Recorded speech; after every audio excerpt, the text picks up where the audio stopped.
Hi, if you want to enable silent mode on the iPhone 16, then you will need to press and hold the action button.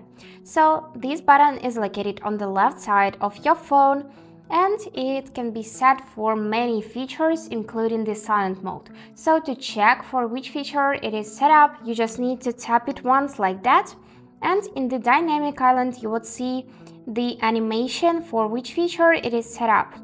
If it's for the silent mode, then you will need to simply press and hold it, and the silent mode will be enabled. Press and hold again and it will be disabled.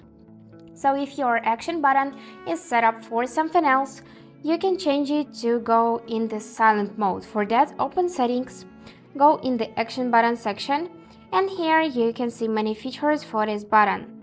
So you just need to switch to the silent mode and confirm the changes by tapping this arrow back.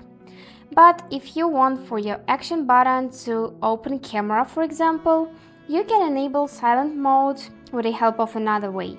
For that, you will need to go in the sound and haptics in your settings, and here simply tap on the switcher to enable silent mode. But it is much more easier to just use the action button. So that's it how it works. I hope this video was helpful and thank you for watching.